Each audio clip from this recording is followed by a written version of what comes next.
Assalamualaikum warahmatullahi wabarakatuh. Halo teman-teman semuanya. Di video kali ini kita akan mengerjakan latihan soal TWK CPNS 2023 dan video ini video yang ke-83. Soal yang pertama. Ciri-ciri patriotisme adalah kecuali A. Mencintai persatuan dan kesatuan wilayah negara, B. Mendahulukan kepentingan negara di atas kepentingan pribadi, C. Cinta tanah air dan rela berkorban untuk bangsa, D. Mengembangkan sikap persatuan dan kesatuan, E. Memperjuangkan otonomi luas yang mengarah pada bentuk federal. Yang ditanyakan pada soal nomor 1 adalah yang bukan ciri-ciri patriotisme. Di antara kelima pilihan ini, yang bukan merupakan ciri-ciri patriotisme adalah pilihan E, yaitu memperjuangkan otonomi luas yang mengarah pada bentuk federal, sedangkan mencintai persatuan dan kesatuan wilayah negara, mendahulukan kepentingan negara di atas kepentingan pribadi, cinta tanah air dan rela berkorban untuk bangsa, dan mengembangkan sikap persatuan dan kesatuan merupakan ciri-ciri patriotisme. Jadi pilihan A, B, C, D merupakan ciri-ciri patriotisme. Karena yang ditanyakan yang bukan ciri-ciri patriotisme, maka jawaban soal nomor 1 adalah pilihan E. Soal nomor 2. Pelaksanaan demokrasi harus memperhatikan prinsip-prinsip sebagai berikut kecuali A. Mewujudkan keadilan sosial, B. Kemanusiaan yang adil dan beradab, C. Rakyat ikut serta dalam pemerintahan, D. Keamanan dari partai-partai politik, E. Hak dan kewajiban yang seimbang. Yang ditanyakan adalah pelaksanaan demokrasi harus memperhatikan prinsip-prinsip sebagai berikut kecuali. Berikut pembahasan soal mengenai prinsip-prinsip demokrasi. Yang pertama, prinsip demokrasi adalah mewujudkan keadilan sosial. Yang kedua, kemanusiaan yang adil dan beradab. Yang ketiga, rakyat ikut serta dalam pemerintahan. Yang keempat, hak dan kewajiban yang seimbang. Sedangkan keamanan dari partai-partai politik bukanlah merupakan prinsip demokrasi, tetapi sebagai unsur penunjang. Jadi, soal nomor 2, yang bukan merupakan prinsip-prinsip pelaksanaan demokrasi adalah pilihan D, yaitu keamanan dari partai-partai politik. Sedangkan mewujudkan keadilan sosial, kemanusiaan yang adil dan beradab, rakyat ikut serta dalam pemerintahan, dan hak dan kewajiban yang seimbang merupakan prinsip-prinsip dalam pelaksanaan demokrasi. Jadi soal nomor 2 jawabannya adalah pilihan D.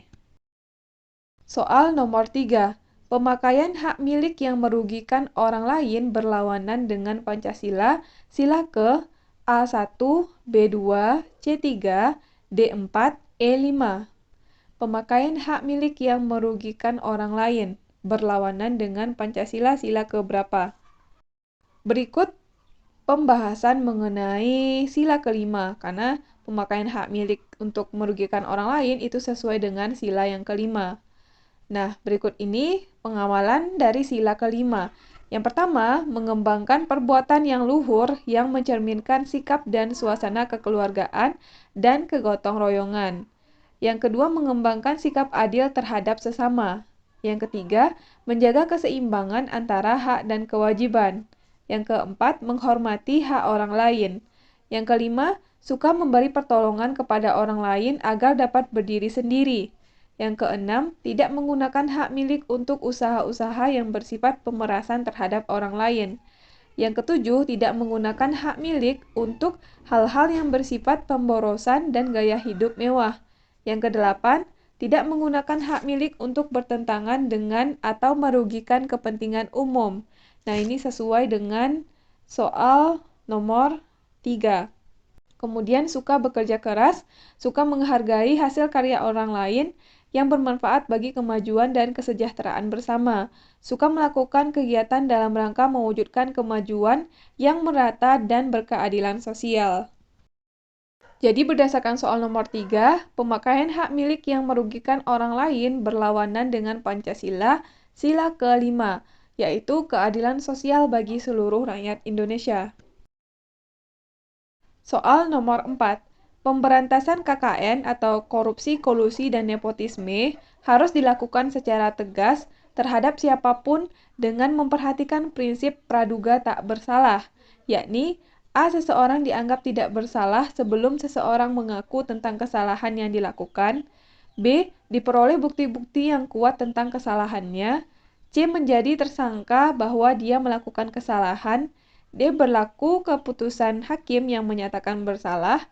E. Menjadi terdakwa dalam tindak pidana yang dibutuhkan. Yang ditanyakan adalah prinsip praduga tak bersalah. Apa maksud dari prinsip praduga tak bersalah?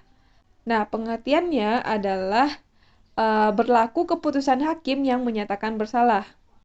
Jadi, secara tegas terhadap siapapun dengan pemberantasan KKN harus dilakukan secara tegas terhadap siapapun dengan memperhatikan prinsip praduga tak bersalah, yakni berlaku keputusan hakim yang menyatakan bersalah. Jadi, soal nomor 4 pilihan jawabannya adalah D. Soal nomor 5. Tujuan dari kebijakan negara untuk memisahkan kekuasaan eksekutif dan yudikatif adalah A. Mempersingkat jalur birokrasi dalam pemeriksaan perkara. B. Memperlancar penyelenggaraan administrasi kehakiman. C. Mewujudkan pengawasan terhadap lembaga peradilan. D. Mewujudkan lembaga peradilan yang mandiri. E. Meningkatkan efektivitas penyelenggaraan peradilan. Jadi yang ditanyakan pada soal nomor 5 adalah tujuan dari kebijakan negara untuk memisahkan kekuasaan eksekutif dan yudikatif. Di antara kelima pilihan ini yang merupakan tujuan dari pemisahan kekuasaan eksekutif dan yudikatif adalah pilihan D, yaitu mewujudkan lembaga peradilan yang mandiri. Soal nomor 5, kenapa atau tujuan dari pemisahan kekuasaan eksekutif dan yudikatif adalah untuk mewujudkan lembaga peradilan yang mandiri. Jawabannya adalah pilihan D. Soal nomor 6. Di bawah ini yang bukan merupakan akibat di bidang politik yang ditimbulkan karena adanya imperialisme adalah A. Terciptanya tanah jajahan. B. Politik pemerasan. C. Berkobarnya perang kolonial. D. Adanya lalu lintas dunia. E. Timbulnya nasionalisme. Yang ditanyakan adalah yang bukan merupakan akibat di bidang politik yang ditimbulkan karena adanya imperialisme. Berikut pembahasan mengenai imperialisme. Imperialisme adalah sistem politik untuk menguasai dunia bagi kepentingan negara penakluk, dengan melakukan penjajahan-penjajahan sekaligus menanamkan pengaruh dalam segala aspek kehidupan di wilayah jajahannya. Akibat di bidang politik yang ditimbulkan karena adanya imperialisme adalah terciptanya tanah jajahan, politik pemerasan, berkobarnya perang kolonial, timbulnya politik dunia, dan timbulnya nasionalisme. Jadi di antara kelima pilihan ini yang bukan merupakan akibat di bidang politik yang ditimbulkan karena adanya imperialisme adalah pilihan D, yaitu adanya lalu lintas dunia. Sedangkan pilihan A, B, C, dan E merupakan akibat di bidang politik yang ditimbulkan karena adanya imperialisme, yaitu terciptanya tanah jajahan, politik pemerasan, berkobarnya perang kolonial, dan timbulnya nasionalisme. Jadi, soal nomor 6 jawabannya adalah pilihan D, adanya lalu lintas dunia. Soal nomor 7. Fungsi Pancasila dalam GBHN yaitu sebagai A. Landasan material, B. Landasan ideal, C. Landasan ideologi, D. Landasan filsafat, E. Landasan spiritual. Yang ditanyakan adalah fungsi Pancasila dalam GBHN. Di antara kelima pilihan ini yang merupakan fungsi Pancasila dalam GBHN atau garis-garis besar haluan negara adalah sebagai landasan ideal dalam pembuatan GBHN. Jadi soal nomor 7 jawabannya adalah pilihan B, landasan ideal. Soal nomor 8. Panitia 9 diketuai oleh A. Insinyur Soekarno, B. Muhammad Hatta, C. Muhammad Yamin, D. Dr. Supomo, E. Dr. Rajiman. Yang ditanyakan adalah ketua dari Panitia 9. Berikut pembahasan mengenai Panitia 9. Panitia 9 merupakan panitia kecil yang kemudian dibentuk dalam momen akhir sidang pertama dari BPUPKI atau Badan Penyelidik usaha-usaha persiapan kemerdekaan Indonesia yang berlangsung pada 29 Mei sampai 1 Juni 1945. Anggota Panitia 9 ditetapkan pada 22 Juni 1945. Panitia 9 diketuai oleh Insinyur Soekarno dan Wakil Ketua DRS Muhammad Hatta. Tugas Panitia 9 juga membahas serta merumuskan dasar negara Indonesia. Selain itu, Panitia 9 juga bertugas untuk menampung berbagai macam masukan serta usulan dari anggota BPUPKI. Jadi, berdasarkan soal nomor 8, Panitia 9 diketuai oleh titik-titik, maka jawabannya adalah pilihan A, yaitu Insinyur Soekarno. Sedangkan Muhammad Atta adalah wakil ketua dari Panitia 9. Jadi, soal nomor 8 jawabannya adalah A. Insinyur Soekarno. Soal nomor 9. Sidang pertama BPUPKI dilaksanakan pada tanggal A 29 Mei sampai 1 Juni 1945, B 28 Mei sampai 1 Juni 1945, C 29 Mei sampai 2 Juni 1945, D 28 Mei sampai 2 Juni 1945, E 29 Mei sampai 3 Juni 1945.